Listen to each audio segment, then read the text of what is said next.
Assalamualaikum warahmatullahi wabarakatuh. Perkenalkan, nama saya Raffi Aladat Hidayat. Nah, di sini saya ingin menjelaskan tentang yang namanya materinya Project Based Learning. Nah, saya dari kelompok 7. Nah, kelompok 7 ini itu terdiri dari saya sendiri, yaitu Raffi Aladat Hidayat, NPM 1950247. Yang kedua ada Dawalul Asmi, NPM 1950258. Yang ketiga ada Muhammad Fajar, NPM 1950277. Yang keempat ada Mufli Nurzaman, NPM 1850279. Nama Muflih Nurzaman, NPM 1850279. Apa itu Project Based Learning? Pembelajaran berbasis proyek atau disebut dengan Project Based Learning merupakan salah satu upaya untuk mengubah pembelajaran yang selama ini berpusat pada guru menjadi pembelajaran yang berpusat kepada peserta didik. Landasan teori John Dewey dan kelas demokratis. Sekolah harus mencerminkan masyarakat yang lebih besar dan kelas merupakan laboratorium bagi peserta didik, agar ia mampu belajar untuk memecahkan berbagai masalah yang dihadapi, serta mampu mengimplementasikannya dalam kehidupan nyata. Piaget, Vygotsky, dan konstruktivisme. Piaget mengemukakan bahwa peserta didik dalam segala usia secara aktif terlibat dalam perolehan informasi dan membangun pengetahuan mereka sendiri. Prinsip-prinsip pembelajaran berbasis proyek. 1. Pembelajaran berpusat pada peserta didik yang melibatkan tugas-tugas pada kehidupan nyata untuk memperkaya pembelajaran. 2. Tugas proyek menekankan pada kegiatan penelitian berdasarkan suatu tema atau topik yang telah ditentukan dalam pembelajaran. 3. Penyelidikan atau eksperimen dilakukan secara autentik dan menghasilkan produk nyata.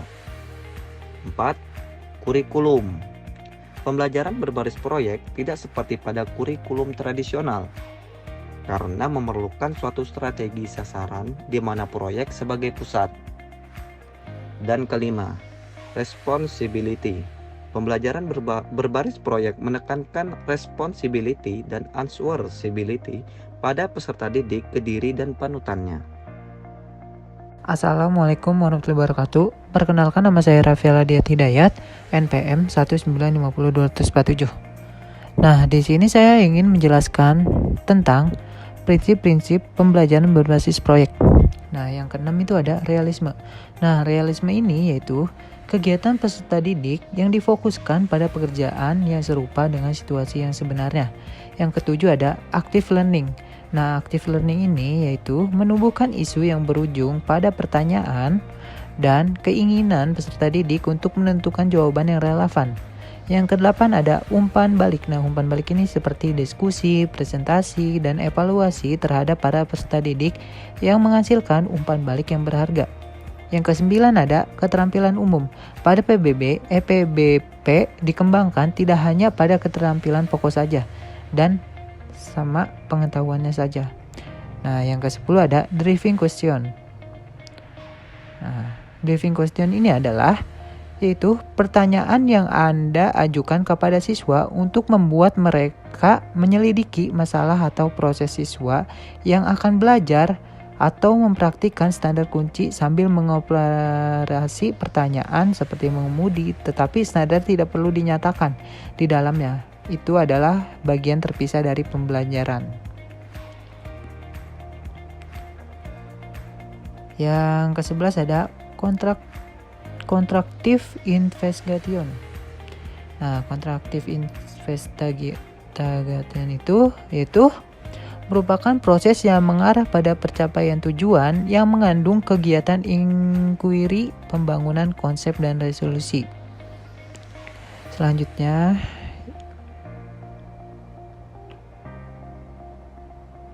itu yang 11 ada atau proyek menjadi aktivitas peserta didik yang penting. Selanjutnya itu langkah-langkah pembelajaran berbasis proyek. Yang pertama itu kita harus ada penentuan proyek. Nah, habis penentuan proyek ada perencanaan langkah-langkah penyelesaian proyek. Terus ada penyusunan jadwal pelaksanaan proyek, dan yang keempat ada penyelesaian proyek dengan fasilitas dan monitoring guru. Yang kelima ada penyusunan laporan dan hasil publikasi hasil proyek. Dan yang terakhir itu ada evaluasi proyek dan evaluasi proses dan hasil proyek. Sekian, terima kasih. Wassalamualaikum warahmatullahi wabarakatuh. Assalamualaikum warahmatullahi wabarakatuh. Perkenalkan, saya Dalalul Ajmin Rarisa dengan NPM 1950258. Baik, selanjutnya kegiatan peserta didik dalam pembelajaran berbasis proyek. Menurut Priyansa Doni Juni, mengungkapkan bahwa dalam pembelajaran berbasis proyek dikelompokkan menjadi 3 kategori, yaitu individu, kelompok, dan antar kelompok. Peran guru dalam pembelajaran berbasis proyek. Yang pertama, mengajar kelompok dan menciptakan suasana yang nyaman. Yang kedua, memastikan bahwa sebelum mulai pembelajaran, setiap kelompok telah memiliki seorang anggota. 3. Memberikan materi atau informasi pada saat yang tepat sesuai dengan perkembangan kelompok. Yang keempat, memastikan bahwa sesi diskusi kelompok diakhiri dengan evaluasi mandiri. Yang kelima, menjaga agar kelompok terus memusatkan perhatian pada pencapaian tujuan. Yang keenam, memonitor jalannya diskusi dan membuat catatan tentang berbagai masalah yang muncul dalam proses belajar mengajar. Yang ketujuh, menjaga motivasi peserta didik dengan mempertahankan unsur tantangan dalam penyelesaian tugas dan mempertahankan untuk mendorong peserta didik keluar dari kesulitannya. Yang selanjutnya ada desain pembelajaran berbasis proyek. Menurut Priyansa Doni Juni, mengungkapkan bahwa pembelajaran berbasis proyek akan mampu dioptimalkan jika disusun berdasarkan desain yang tepat. Desain yang dapat dirancang dalam pembelajaran berbasis proyek adalah 1. Keaslian, yang mana keaslian ini adalah harus sesuai dengan permasalahan yang secara nyata terjadi dan mampu untuk diamati. Keaslian dapat diperoleh dengan mengajukan pertanyaan. Yang kedua ada perilaku akademis. Proyek harus memberikan kesempatan kepada peserta didik untuk meningkatkan dan mengaplikasikan pengetahuan dan keterampilannya. Yang ketiga, pembelajaran aplikatif.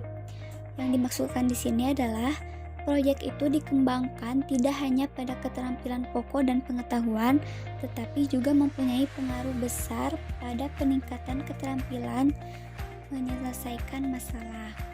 Yang keempat ada keaktifan eksplorasi. Yang dimaksudkan adalah diberikan hendaknya mampu mengaktifkan minat eksplorasi yang mendalam bagi peserta didik. Yang selanjutnya ada kematangan, yaitu memberikan kesempatan kepada peserta didik untuk bertemu dan mengobservasi dari ahli yang sesuai dengan bidang masalah. Yang terakhir ada penilaian. Penilaian dilakukan pada proses pembelajaran dan hasil atau produk pembelajaran. Hasil akhir dapat berupa presentasi, pameran, portofolio, dan laporan. Assalamualaikum warahmatullahi wabarakatuh. Sini saya akan menjelaskan tentang manfaat pembelajaran berbasis proyek.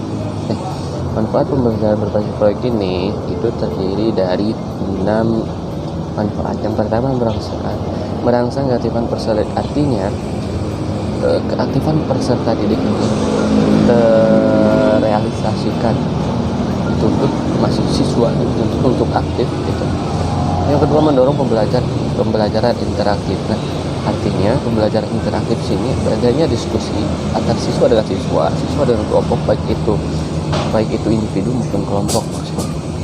Yang ketiga, berfokus pada peserta didik. Nah, artinya peserta didik di sini itu diutamakan. Gitu. Dan yang keempat, Guru bukan fasilitator. Guru di sini cuman sebagai sarana dalam proses belajarnya.